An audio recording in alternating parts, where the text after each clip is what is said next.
welcome everybody to my Friday night soundscape in honour of the glorious full moon in Sagittarius, which we will talk more about later. I know lots of you are new to me, so thank you so much, and thank you Ruth for inviting so many of your people to come and join us tonight. My name's Jane, if I haven't met you before, and I live here in gorgeous Cornwall. We're in my little sound space here in Newquay. This has evolved from being me on my laptop with really fuzzy camera and much less reach, has to be said, about 3 months ago, to the sea of cables and wires, lights, various microphones, this very extreme new webcam, which is far better than my my laptop is able to cope with. And things have come a long way in a few months. I think none of us really thought we'd be here at this point, and I had this session planned for an amazing hotel a little bit further up the coast called the Bedrithen Hotel. Many of you guys here in Cornwall will know it well, just at Morganporth, and I had booked out the whole, it was amazing kind of conference room with this like floor to ceiling glass windows looking out over the ocean, and I had that booked for this session tonight. So I think of all of the ones I thought we were going to get to do live, I really thought we would be there for this one. But I think as time has gone on, like all of us, I've just really had to adjust and really realise that I need to start cancelling events, investing in things with cables, and get excited about welcoming so many new people into the sound space. So thank you all for being here. Thank you loads. It really means a lot to me to be able to share this work with you all. A quick note on sound in general and sound online. Do, by the way, keep commenting in the chat. I've set myself up with a TV screen in here now. It's ever more technical. So it's big enough that I can actually see your comments. So I'd really love if you guys can keep jumping in with any questions, comments, input in general. Obviously, when I do these live in the real world, it's really interactive. Everyone's really involved, and it is a little tricky to achieve that online sometimes. I have toyed with doing the video conferencing, but it is very difficult to get the sound to a level that I'm happy with on Zoom, which is why we do it where, hi Jackie, why we do it where I can see you and you guys can't see each other. I am playing with that, and it'd also be good to know what you think, if you're happy with this format or if you would rather be able to see the whole group. I know some of you are there like in pyjamas under duvets and stuff, so I know it's not for everybody, but it's really good to get the feedback, so please let me know. What to expect from sound online. So if you've never had a gong bath or a sound bath before, the function of sound is limitless really, in my view, as a sound therapist. Obviously, sound can be a meditation tool. It can help slow your brain waves and get you into a space of deep meditation, an altered state where you basically can journey out of your body. People often equate it to something like kind of DMT or a shamanic journey where you really physically leave your body. That is achieved both through the impact of the sound and also the vibrations. So obviously online we're not working with the vibrations physically being in the room, but it's incredible, as lots of you guys here can attest, how much you can actually achieve just with sound through the internet. Who knew? So it can be meditative, it can be relaxing. So loads of us are really struggling right now with stress, with anxiety. People have long-term conditions that I work with like PTSD, Parkinson's, cystic fibrosis, MS, many health conditions that they find sound really supportive in terms of their personal journey. We also have a real kind of therapeutic aspect, which is slightly more one-to-one, where normally I will work a lot more with tuning forks, and I've got some I'm going to use a bit today. And they will be kind of on body, very much in your physical and energetic space. And when we work in that way, the sound can actually be incredibly therapeutic. I mean, I've gone through various conditions, illnesses, physical stuff. Right now you'll probably see when I try and move and I creak like an old woman that my knee is really in a bad state. It's why I can't sit cross-legged anymore, and I have to sit kind of like an 18th century, I don't know, gypsy of some sort. But I find that when I use my tuning forks on my knee, the impact of the vibration going into the cellular structure really helps to release the tension, release the pain. I in fact came to sound because I have a brain tumour, and working with sound to help me navigate that experience was quite an incredible journey, and that's really what's brought me here right now. So meditation, relaxation or therapy, the sound can be whatever you want it to be. It's really all in the intention. The way I work with these sessions is we start with a bit of chat around ritual, around what's going on in the universe, in the skies, astrology, cosmology. We talk a bit about shamanism, we touch on Reiki, tarot, a whole bunch of other influences. because the way I work is not just about sound, it's about drawing all sorts of different ritual practice into the sound space. So some people like to come just purely for the sound, and if that's you, you're more than welcome to go put the kettle on, chill out, lie down and relax, whatever you want to do. We'll get to the sound at about 7:30. If you are interested in a lot of the other esoteric stuff and the science that comes into sound and comes into meditation, then this is the part for you. All of it's for you. And my personal experience is that for some people you might really connect with crystals, or you might really connect with tarot, or you might really connect with Reiki, and seeing those kind of aspects in these sessions can help you navigate your way into the sound experience.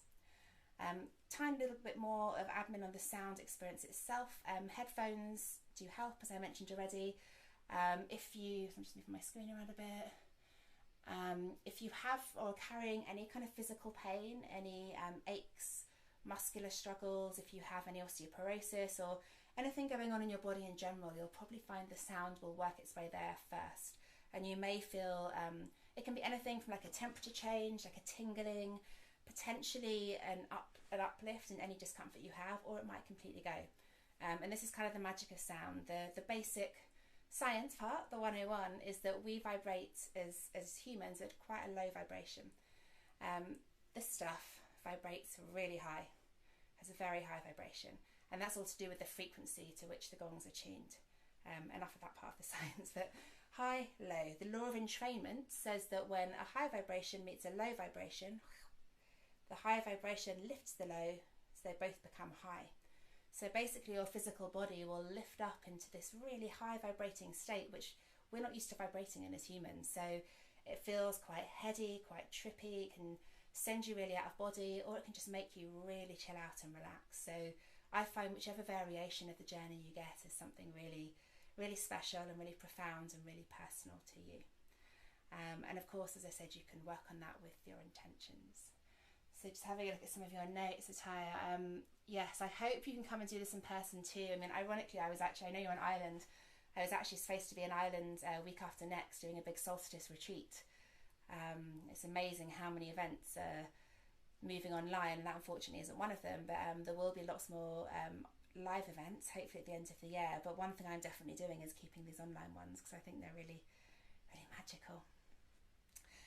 So, a general energy reading. I don't know how you guys have been feeling, and please tell me in the notes, but there's just such a crazy vibration going on in the world right now. I mean, for the last few months that we've been together online, we've been talking such a lot about the obvious, about lockdown, the virus, the impact on our personal physical freedoms, on our mental health. And it's been a really heightened time, a time of lots of reactivity, lots of tension, lots of stress as we've all navigated new circumstances, dealt with the unknown. And this has been everything from not knowing how we're going to pay our rent, to losing our whole livelihoods, to having sickness and potentially death and bereavement in the family, and dealing with our whole concept of death and beyond. I think this virus has brought that into focus for a lot of us. One thing I've really felt as I've done my attunements over the last month, my Reiki attunements, has been, I think, the emotional depths that we're kind of now reaching as a species and as humans are really kind of intense now. We're becoming more connected and more connected to each other and more connected to the universe. And I think for anyone who knows much about the age of Aquarius or the yugas, the kind of ancient yogic ages, would appreciate that we're on the cusp of a new age of Aquarius, a kind of age of heightened community collaboration, of humanity giving back to the earth, and the cycles of life becoming more harmonized. And coming to the end of the Kali Yuga, which is the Iron Age in the Vedas and the ancient yogic texts, we're basically reaching the end of this age where man has kind of reached its lowest depths, according to the yogis, the great sages, where we've become completely materialistic, completely obsessed with money and stuff and body, and we've completely lost our sense of spirituality. I mean, you can give the yogis one thing, they tend to go for extremes, but we're reaching the end. They said it would end in 2025, not that far off the Mayan predictions for the same. So in terms of lots of these ancient cultures that we draw so much of our heritage and our inspiration from, we are kind of coming to the end of an age, and it feels to me like all of this stuff going on in the world right now, in the last couple of weeks, particularly out of the incidents in Minneapolis, it's just getting people to really rise up and start to feel differently and share that differently. And I think that's something we all need to spend a bit of time exploring in this moon. And a beautiful full moon eclipse is a really great time to do that work, I think. So the moon, that's what we're here for. Let me get past my big chat. I feel like I've been chatting at you for ages and it's only 12 minutes. For anyone that's new, I do chat at you for a bit, and that's why I keep saying do jump into the chat, ask me questions. I've got kind of not a script so much as a running order of stuff I want to cover with you, but it's always great if I can break that up with any questions you have. So I can just see a couple in there. Okay. So the moon, as I mentioned, I draw across astrology, energy medicine, Reiki, shamanism, a whole bunch of other stuff, but one of the things I work with most continuously is the lunar cycles. And again, I think most of you, I know lots of you are yogis, will have a reasonable understanding of why that is. You know, we are above 75% water, most of Earth is water. The lunar cycles move water, they energize it, they vibrate it, they shift it, they change it, and if you happen to live like I do with the ocean right next to you, you'll appreciate that in hi-fi, how much the moon and our existence elementally are connected. And I feel it in myself, not just because of my scorpionic energy, as my mother and various others present will know, but I feel that my energy really ebbs and flows with the moon, my mental approach, my agility, my awareness, and I think lots of us have that experience. So that's why I always hold these on the moons, and we use the lunar energy to inform our sound journey together, to inform our ritual. Is anyone else a Sagittarius moon? As I'm a Sagittarius moon, and this is an amazing full moon. It's really exciting, and I think that's one of the reasons I've been like extra hi-fi and I'm probably extra chatty. So I'm sorry if that's super hi-fi for you guys. So before we get to the zodiac part, let's talk about the lunar eclipse. We're actually into a phase of 3 lunar eclipses. Yes, it is super emotional, Georgie. You're not alone, I promise. I'm going to move my dodgy knee, so bear with me. The lunar eclipses they're like amplifiers. So when we have a lunar eclipse, it means that the energy of the moon is like, boom, 10 times bigger than just a full moon. So we're already on a pretty mega full moon, and now the eclipse is going to really magnify how we're all feeling out of it. We've got the 3 eclipses coming up this month, so boom, boom, boom, and it's like this is like a portal, a gateway into the season that we're currently in, the summer season, the Gemini season. Things are going to look really different by the end of June, and I think that's been something we've all been noticing in the last few months. Is the pace of change is phenomenal, but June is really quite a special one for many reasons. Things are going to look very different, and this relates very specifically back to a period about 10 years ago. So just for a moment, I'd like everyone to cast their minds back to the couple of years between 2010 and 2013, and just have a think about what was going on in your life then. Where were you living? Where were you working? Who was your partner? What were your kids doing? And what major life events were going on for you in that time? And if you are into journaling, I would invite you throughout the session to connect with your journal, to write something down. If you're not, don't worry, it's not for everyone, but it's something I find really helpful. So the lunar cycles work in about 13-year spans. I'm sure most people know that this 13 is the lunar number. And this particular lunar cycle, the Sagittarius lunar eclipse cycle, last happened in that phase 2010 to 2013.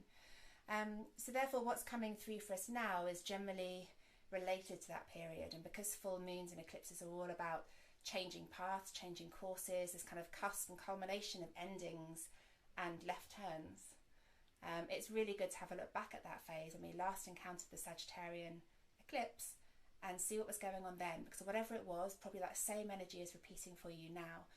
Maybe something that started in that period is now coming to an end. Maybe something you were planning for or dreaming about is now coming to fruition. Or maybe lessons you were learning then, you're suddenly realising, yeah, I got that. Figured it out at last. So take a moment if you'd like, just to say hi to your journal, write something down if that feels good for you, and just make a note of what was going on. So I know for me, my life was very different. I worked for ASOS in 2010, which seems impossibly long ago. I was barely in my 30s, and yeah, a lot of things are coming up for me then, which now when I look at my life here in Newquay in the year I turned 40, a lot of that stuff just happens to be coming to fruition in a way I never would have thought possible. So full moons. This is Jackie. This is what I love about these sessions and the moons. Like, you only need to hear one thing, and you're like, oh my god, that works for me. This is why these sessions can be so powerful. They connect you back to places and times that, you know, at the time were so important to you, and now they probably have shifted somewhere completely different. But day-to-day life doesn't invite us to review that, to see through a different lens. And I've always seen working with the moon, you know, spiritually and scientifically, as an opportunity just to see life through a different lens, to turn the filter away from how we'd normally see things. So full moons are all about clearing a path. And this is really relevant to Sagittarius, because Sagittarius, if anyone is a Sagittarius, let me know, is the adventurer, the traveller of the zodiac. He's also the philosopher of the zodiac. And the thinking, as most astrologers will tell you, is that the idea is that Sagittarius wants to travel as much as possible, to see as many different people, as many different perspectives. I think especially given where we're at with the international conversation on race this week, it's really important to be able to think about how we see different perspectives and different values. Sagittarius likes to travel, likes to explore. He's got wanderlust, itchy feet, and he's very much associated with pathways. So the idea of this eclipse gateway closing, another pathway showing itself, this is an opportunity to change lanes, to get off the path you're on and to go somewhere different. And that is so super exciting. I think for all of us, in different degrees of lockdown. I know some of you guys here in Spain have had a very different lockdown experience to what we've had in England. Chantal.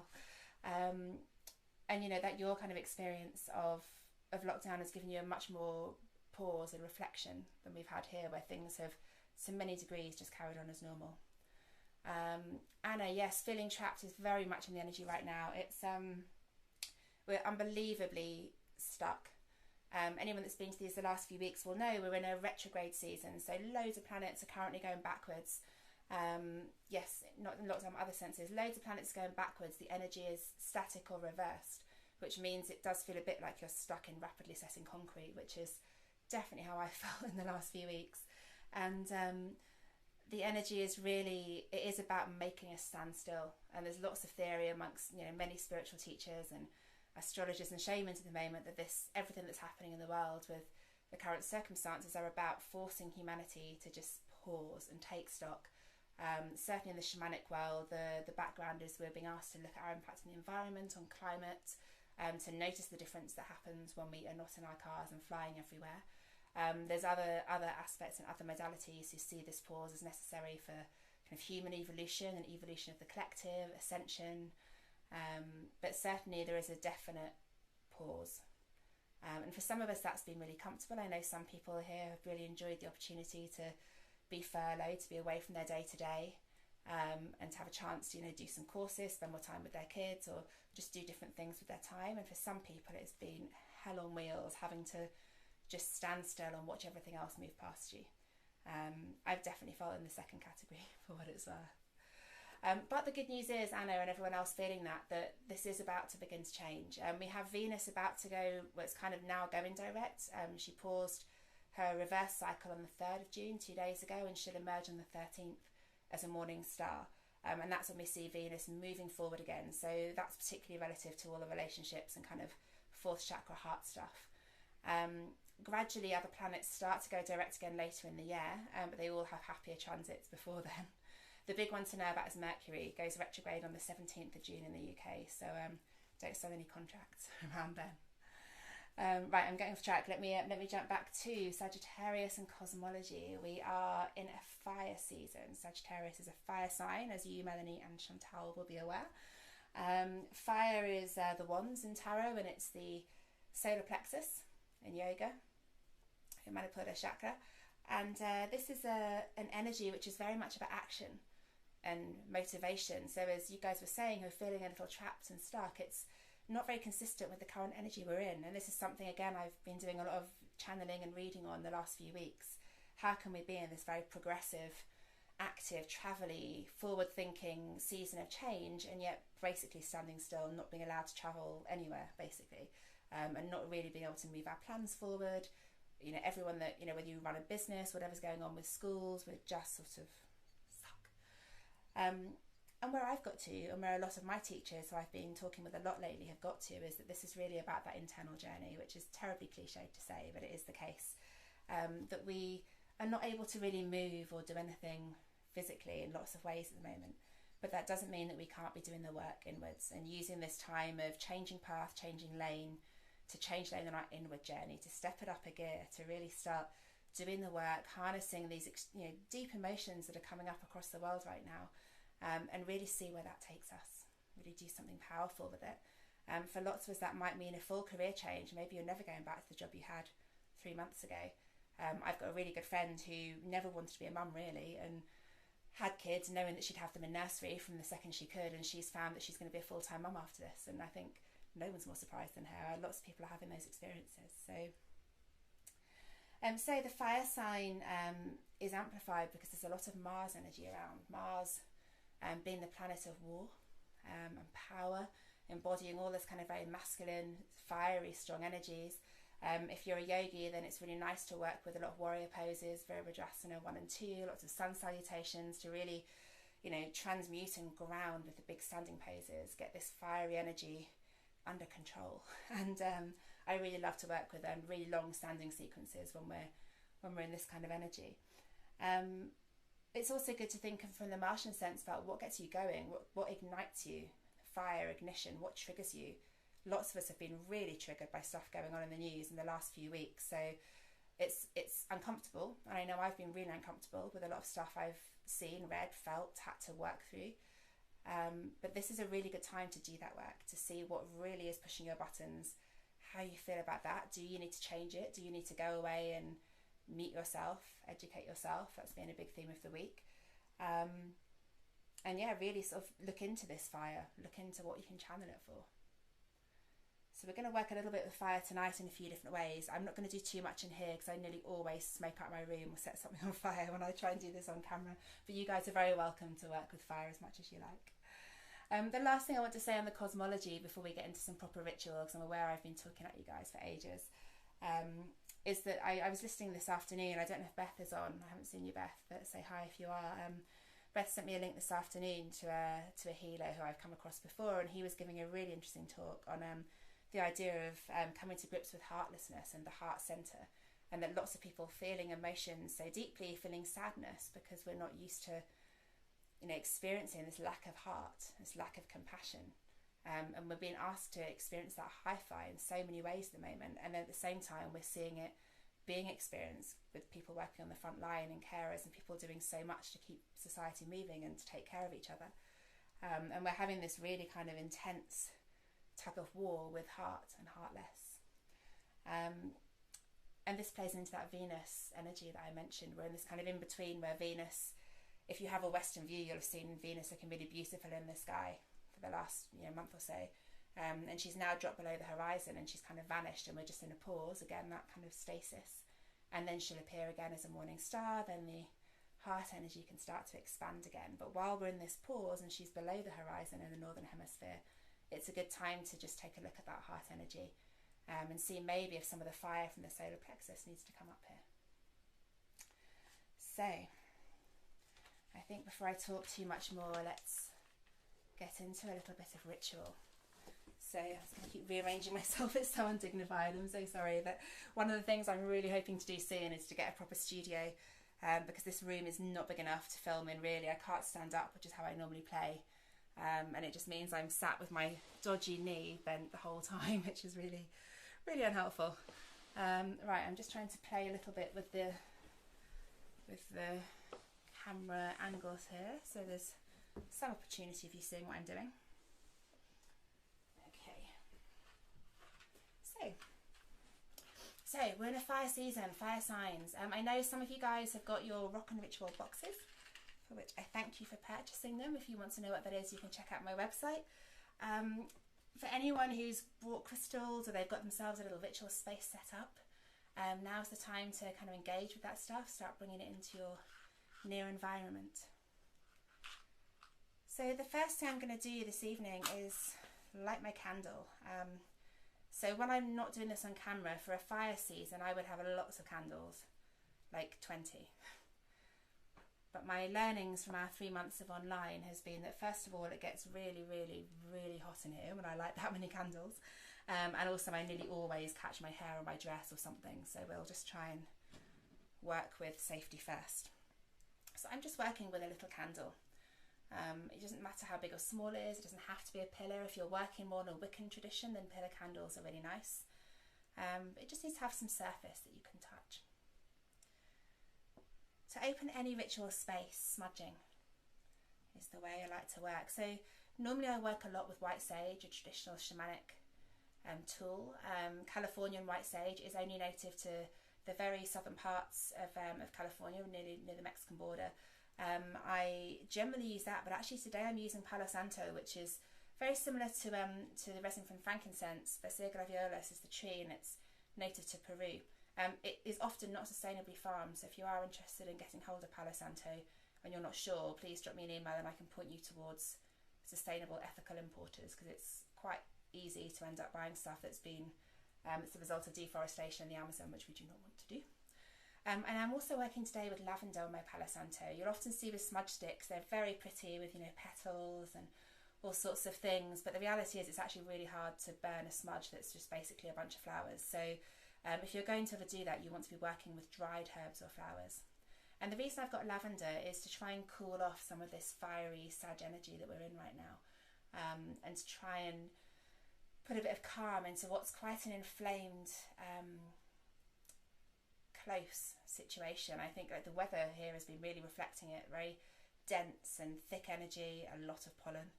I'm apologising in advance if that kicks off and I start the sneezing. So to start clearing my space, I mean, I have already obviously cleared it properly before we began. I'm just going to light the end of my Palo Santo, just let it smoke up, and you can see I had a long piece of lavender there, and that's the exact reason that you don't really want to be working with a lot of flowers. And the sacred smoke will quickly emerge, and this smells so incredible. It's kind of somewhere between like frankincense and citronella and a bit of orange. It's amazing. So if you're working with smudge, you're wanting to clear first of all your space and then also yourself. So as I said, I have already cleared the space.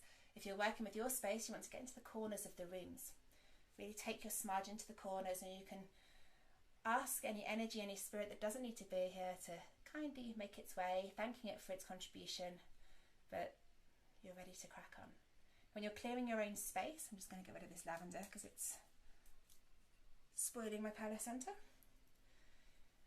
When you're clearing your own space, I always like to start at the crown, closing your eyes, making sure you're breathing deeply and taking the smudge around your chakras, so from the crown through the third eye, the throat, the heart, the solar plexus, the sacral, down to the root. And it's also really nice to take it under your feet. There's a lot of theory in shamanism that you carry a lot of energy around on the soles of your feet. And the soles of your feet is also where you send out the energy you don't want. You see it leaving your body as black sludge. So it's quite nice to clear your feet to make sure there's nothing on there that is coming into your space that you don't need. Once you're happy that you've smudged your space, you can start to arrange your crystals in a grid if that's what you're working with. So I haven't done a big grid today, mainly because I know that I can't really show it to you very clearly on this screen. I generally post pictures of my grids the day after the moon, so if you're interested to see what I've used, you can have a look tomorrow. But what I'm working with today is lots of crystals. The crystal I'm working with mostly today is clear quartz, and I've got a really beautiful example of it here, a beautiful big cluster. And this is actually Cornish quartz, mined right here in Cornwall. Clear quartz is one of the best crystals to use in ritual because it is a master healer. So basically whatever energy is going on, this will work with and magnify the good and transmute the stuff that needs to be flattened down. And if you have a crystal like this, it's also one of the only rocks that you can use to cleanse other crystals. So I could place something else on here, and that little piece of aventurine is now being cleansed by the quartz. So again, if you haven't already cleansed your crystals and you are working with any, a nice way to do that is to work again with your smudge to create some smoke, and then to pass your crystals through the smoke with a little intention, asking them to be clean and true and to amplify your energy and that of the moon. So, crystal quartz. I've got my big one and I've got loads of little dinky ones here. Ooh. Singing bowl, my early appearance. Loads of little dinky ones. And these will be what goes in my circle. So I generally would cast a circle or work with a grid. You can print grids out from the internet, just Google crystal grid. Or you can buy them, usually made of wood or sacred geometry carved into wood. And then we can use the crystals to accentuate the points of the geometry and to basically create a Vedic circle as opposed to a Wiccan circle, which we would normally cast using anything available from nature, and I like to work a lot with rose petals. So the circle I'm making for my own session after this will be a circle of rose petals with my crystals creating a cross in the middle of it. The other crystals that's great to work with in this season are amethyst, and I really like amethyst because it's a really meditative, intuitive stone. If you're kind of beginning your crystal journey, amethyst is an amazing one to use for sound. It really does help open up your third eye, your intuitive energies, and really amplify your experience. Aventurine is a really good crystal for Sagittarius. I wear a lot of this myself. It comes in a few different shades. I've got a lighter and a classic aventurine here. And as the name would suggest, it's the stone of the adventurer, stone of transformation. So it's a particularly good one to work with when we're looking at energies as we are right now of this kind of intersection of the path. And the last one, and actually I've kept this really lo-fi today. I always try and have one crystal that I wear rather than include in my circle. And today the one I'm wearing is turquoise. You can see I'm wearing it somewhere on my hair and on my finger. And turquoise is, synonymous with the Native American and shamanic tradition. It's been used for thousands of years as an amulet for protection. People would wear it to protect them while travelling across the deserts and across the mountains. And it's also a stone of truth. And I think this is a really big theme just to touch on finally as we end our ritual session this evening. It's really an important time for truth. You know, the veil of illusion is crumbling, as my shaman would say. You know, we can no longer deny that the truth has been hidden from us as society and as a race, as a species. There's all, the truths out there for us to see for ourselves now.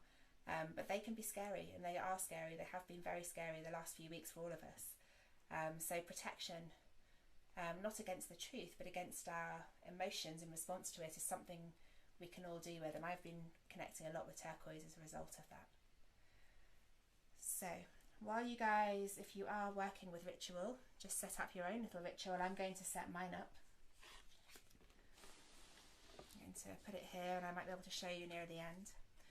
So I also work a little bit with oils. I'm using really uplifting, friendly oils today. So rose, geranium, frankincense and lavender. Lots of lavender for its calming influence. It's not a thing I normally love, but it feels really good right now. I like to take this across my pulse points, under the jaw and down the third eye.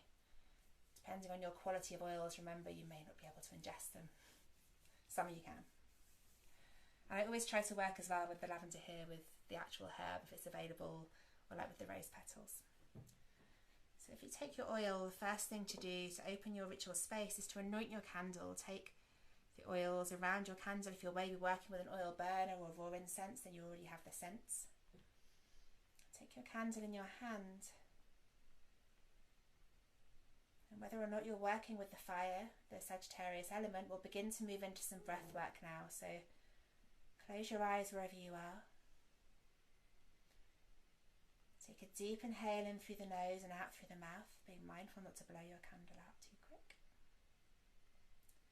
Taking a deep inhale and a long, smooth exhale.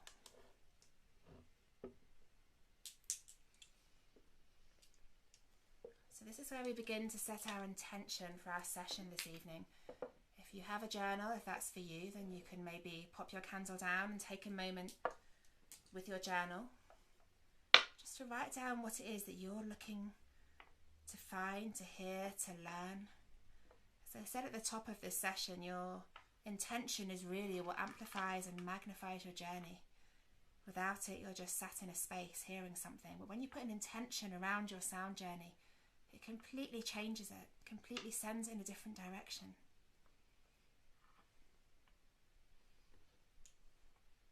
So using this couple of moments, oh, nice detail. I love Tibetan turquoise. That's what this one is too. It's as you set your intention, maybe writing it down. If you don't feel called to write it down, you can just have it in your mind. You might like to use words. Sometimes a mantra is good. So people often find if they have quite a wordy intention, it might feel a bit too much to keep it in your mind. And actually a nice way to connect to it would be to recite your intention to yourself. Maybe it's a couple of sentences long, and then attach a mantra or one word to it, a really short word that will connect you back to your intention without making you try and remember every single word. So the mantra for Sagittarius I would suggest is Ah, which is a bija, a seed mantra.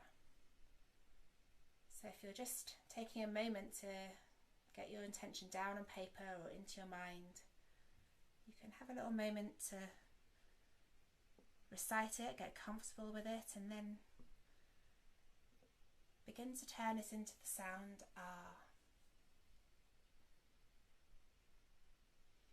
And if you don't have an intention, or you're struggling to come up with one, or you're just feeling like this might be a thing you do for yourself later on, then there's a Sanskrit mantra, or kirtan, which I'm going to give you, which you can use instead. And that's the one we use most of all in Jivamukti Yoga, which is my chosen path. And it's been seen a lot actually this week in social media, so some of you may have seen it.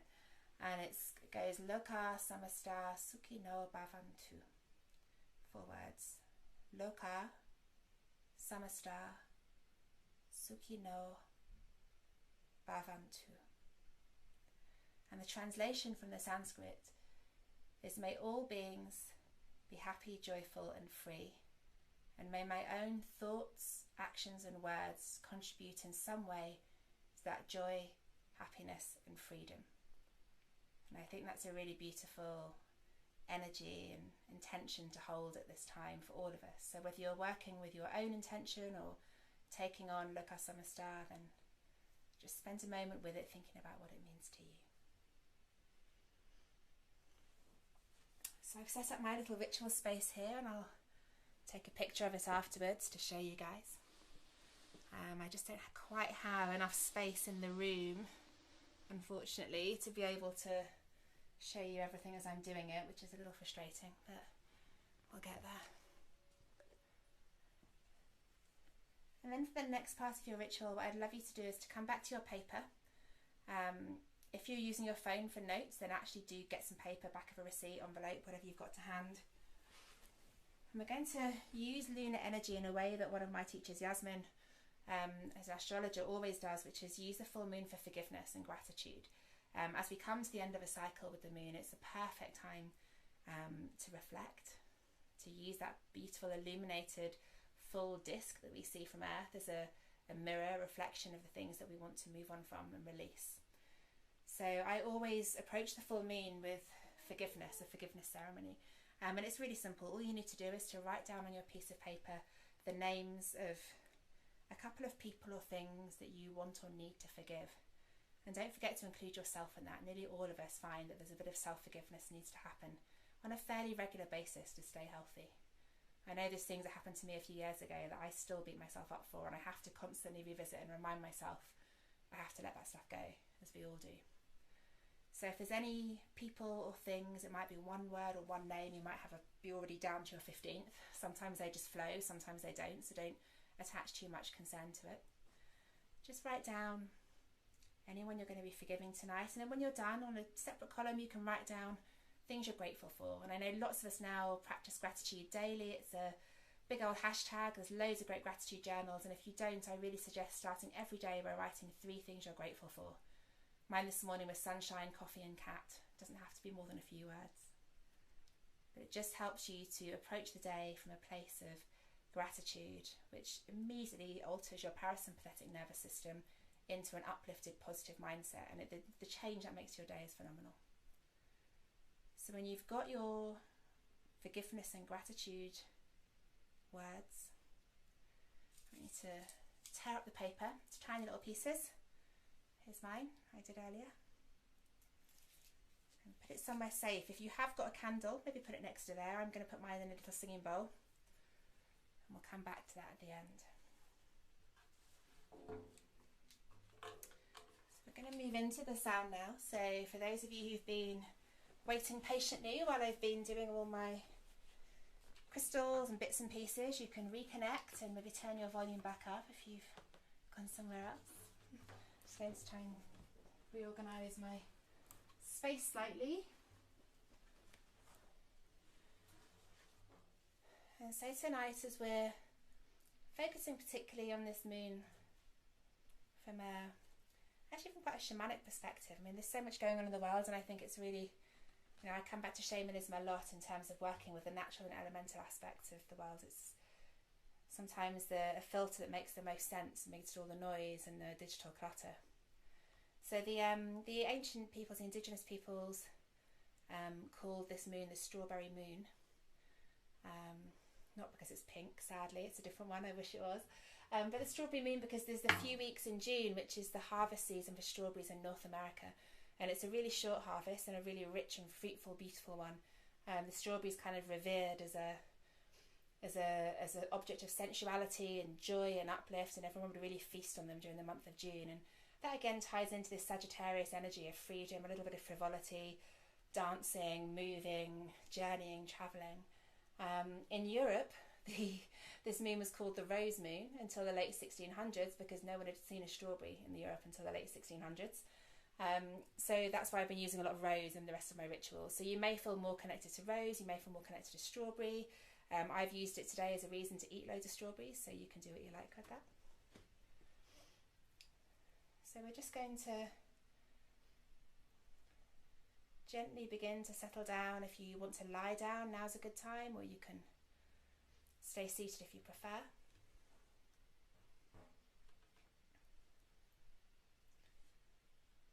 And just gently let your eyes come to a soft close.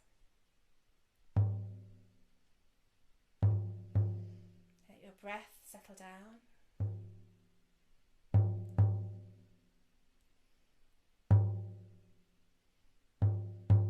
And observe your body.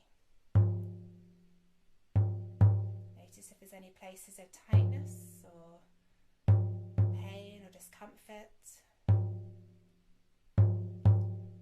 Very gently welcome them. Welcome your spirits, your guides, if you work with them. Know they're all welcome. And they're all welcome on this journey with you.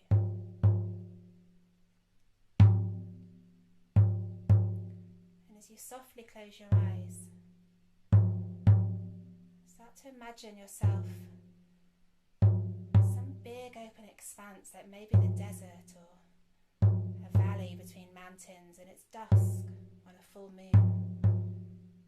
So even though it's probably pretty bright where you are, you're in astronomical twilight, that lovely peachy purpley space between day and night.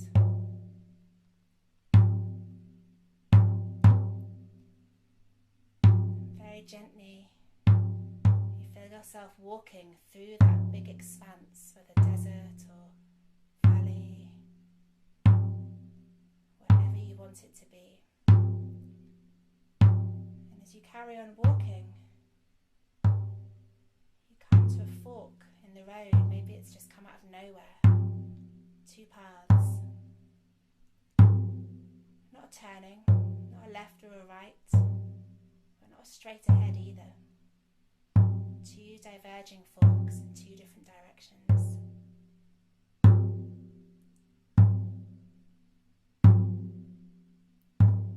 And as you approach these two paths, observe your instincts, navigate your inner experience. Notice if one of those paths is calling more than the other. Notice if your feet just take you towards one of them, or notice also if you suddenly stop. Rooted. You've seen two paths before, you've seen choices, maybe a about 10 to 13 years ago you stood at a similar pathway. Maybe glance back and see if there's anything you need to learn from the choice you made then.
Intersection, or if you've already chosen a path, you're very welcome to stay there.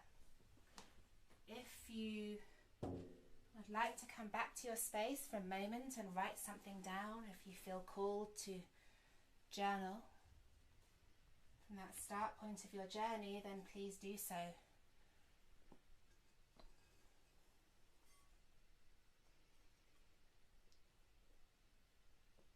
Once you're ready, once you're happy that you've made any notes or reviewed your intention, if you have a safe place in which to light a fire, then you can feel free to take a little flame to that little pile of papers, the forgiveness and gratitude pile, and maybe you've added your intention to it as well if it feels right. And just let them burn, let the smoke weave its way up past your face, around your body. Sacred smoke is an ancient tradition of shamanism and of many different cultures. The idea of ashes to ashes, of death, rebirth, regeneration, as old as the universe. So if it feels right to you to work with this fiery Sagittarian energy by setting fire, then please do. If you're not called to do so, if you want to wait till after the session and take your fire outside and release the ashes into the air, into the ocean, into your garden, the soil, back from whence they came, that's fine too. We're going to move into the main sound session now, so if there's anything else you'd like to do before we move into the sound, if you want to spend time with the crystals, with any grid you've created, if you'd like to repeat your mantra, repeat your intention.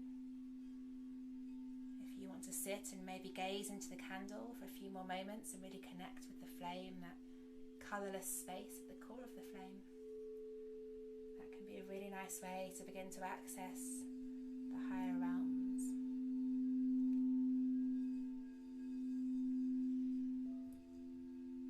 Wherever you are, getting comfortable.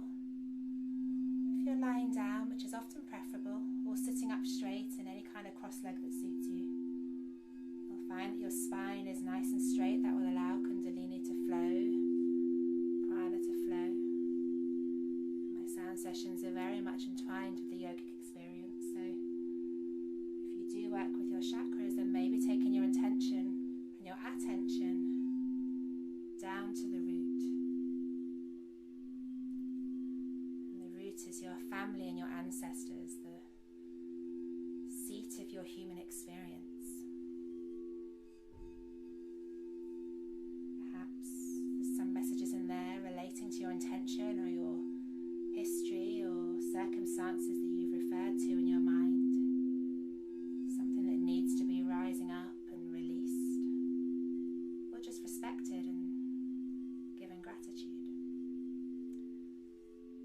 Attention up to your sacral chakra, somewhere in the womb area, a little lower for guys.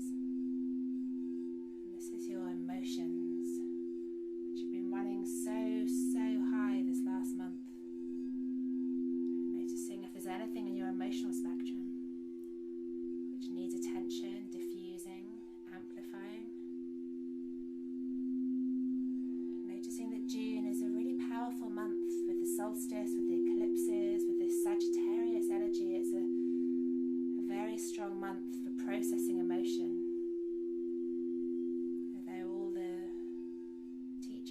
guides are saying this is a very yin month, and it is, and I'm feeling that too. You can do an awful lot by standing still.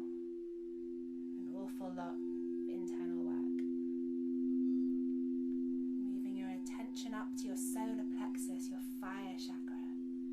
And this is the main one we're working with today, so if you're not into the whole chakra journey, then just stay right here. Just around the navel.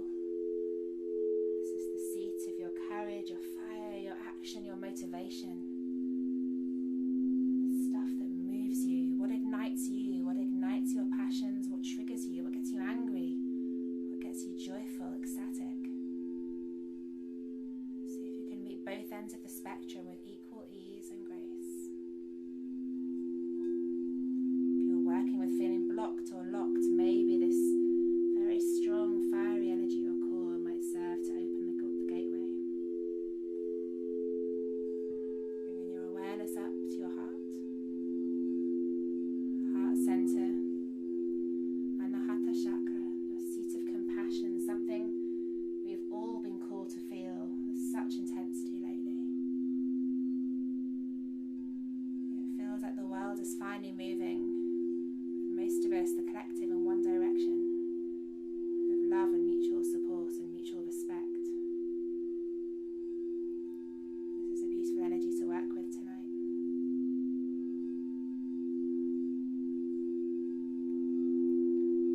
Bringing your awareness up to your Vishuddha, your throat chakra, the fifth chakra where the colour is blue. The shape is a triangle, pointed down.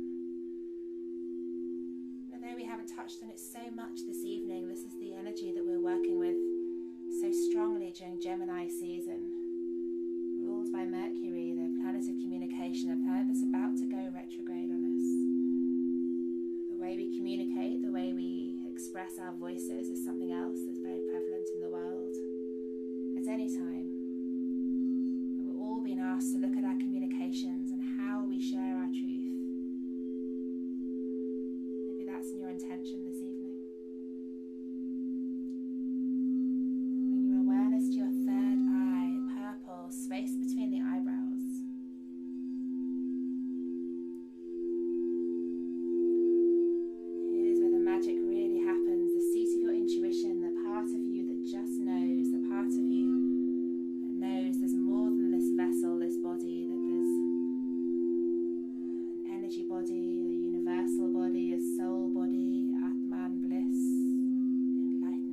softly become aware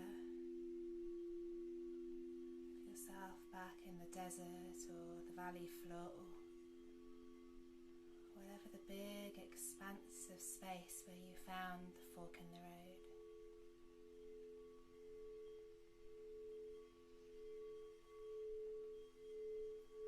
And gently you start to become aware of your physical vessel once again, and gradually become aware of your feet connecting with the earth as you walk along the path. Maybe it's dusty and sandy, and there's a beautiful big Joshua tree or palm tree or some kind of cactus, and there's mountains in the distance, and they're just silhouetted against that astronomical twilight with the full moon rising high above your head. And the only light is from the moon, and yet it seems so bright everywhere. And you look down at your feet and you're walking back towards my voice, back down the fork in the road, and you come back to the point where the road separated, and now there's just one road ahead. Maybe you take a moment to glance behind you and see which path you took. Maybe you don't.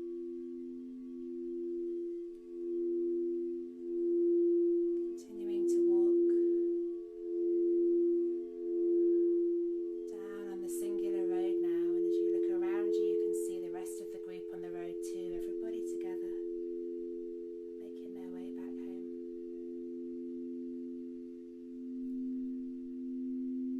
And now your feet are light, and you're lying down and your palms are open, and you can feel the earth or the sofa or the bed or whatever you're lying on beneath your spine holding you safe. Slowly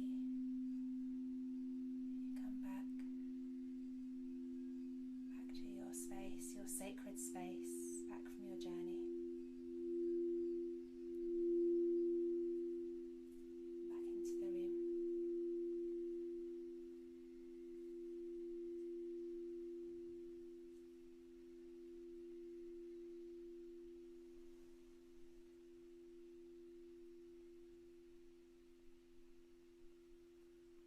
Taking a moment to move your fingers and toes to reconnect with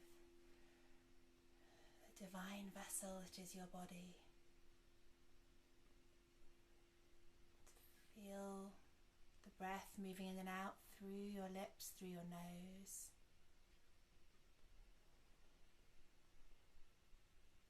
Noticing the air on your skin, noticing the textures of any fabrics or other skin or pets that are in your space.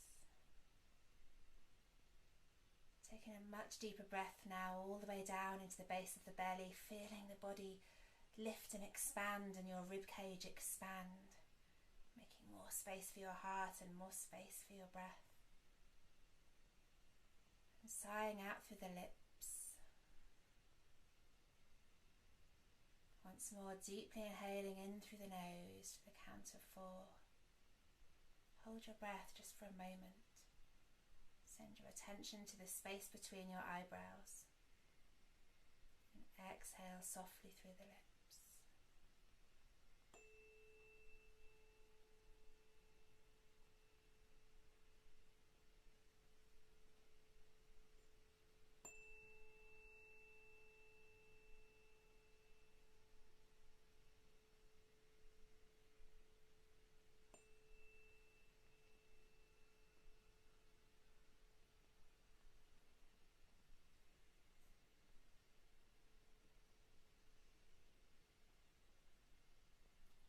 Very gently connecting back with your body, back with your space, having a stretch, maybe taking a gulp of water or tea or whatever you have to hand, And this is always a good time, I find, to reconnect with your essential oils, or maybe smudge. Palo Santo is really nice at the end too. I like to use Florida water, or whichever oils I've used at the beginning. Maybe just take a little into your hands,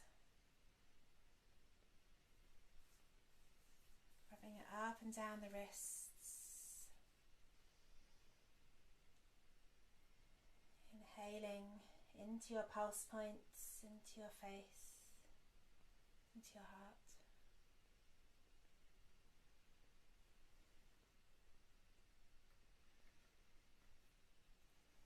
Maybe taking a moment to grab your journal if you have anything that immediately has come to your mind that you need to share with your future self. If you need to write anything down, maybe it's a good time just to draw your intention back to mind to see if maybe anything you've experienced in the last 50 minutes or so is particularly connected to that intention, or maybe it was all a complete surprise, a magic carpet ride.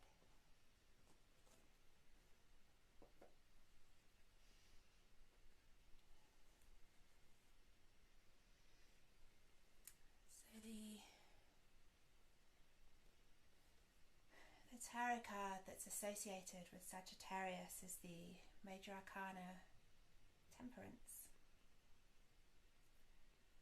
And you know, the Wild Unknown is a deck I've had for years, since it first came out, and I don't think I've ever once drawn this card when I've read for myself. It's a beautiful card. And Temperance is, in the classic tarot, the classic Rider Tarot, is an angel, a winged angel with 1 foot on dry land and 1 foot in water. And here it's imagined as a kind of a stork, I guess, or like a crane, with both water, its feet in the flames and water dripping from its head. A bit graphic.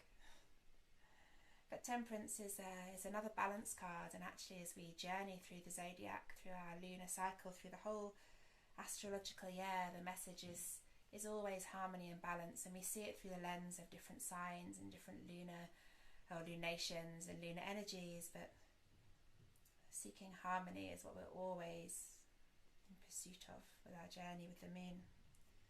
And Temperance is a very gentle expression of this binary nature of the zodiac. It's a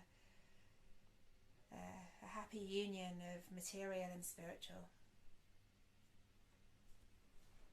So hopefully, as you settle back from your sound journey, that's something you can relate to, a balance of material and spiritual. Never really leaving your space, never leaving your body actually, but possibly going somewhere else entirely. So if you still have your candle alight, I always like to close circle back where we began, taking the candle in your hands, maybe holding it in front of your heart. Your eye line into the source of the flame, into the fire, into the heat. Taking a deep breath in. Recording your intention, thanking it, your guides, friends, family for journey, and softly breathing out the flame. Mine literally just burnt itself out as I said that. Isn't that magical? Alright guys, here endeth the journey. I am my traditional 10 minutes or so late. I'm afraid I always get carried away with my lunar chat at the beginning, so apologies, especially to those of you who are new with me. It's good to bring a notebook and a pillow. I really hope you guys have enjoyed your sound session this evening. Thank you so much for being part of it. It's been a really powerful session this evening, and even though it's still so light and quite cloudy now, I can really, maybe it's just because I am a Sagittarius moon and I've spent the last 3 days in this room, you know, working with this energy. It feels so powerful to me, but I'm really aware of how many people were in this journey together this evening, and to thank you all for sharing your time and your energy with me. I can just see some of your messages. William, thank you. Taya, thank you. Yeah, do drop me a message in the chat. Just let me know how it was for you. If you have any questions that you're happy to share with the group, or anything about any of the things I've shared with you, please feel free to. If you'd rather just ask something privately, I'm always here for you on email, and you've all got my details in the email I sent earlier, so feel free to connect in any way that suits you. So thank you all so much for your presence, your energy, and I hope you have a glorious full moon, lunar eclipse, and that the lunar cycle brings you all of your intentions. Please don't forget to take your little bowl to burn, chuck it in the fire, stick it on the oven. I just stick a match in mine and put it out in the garden, but it's really powerful to let that smoke kind of seep past you and through you and back out into the ether. Thank you all very much. Have a beautiful weekend. Namaste.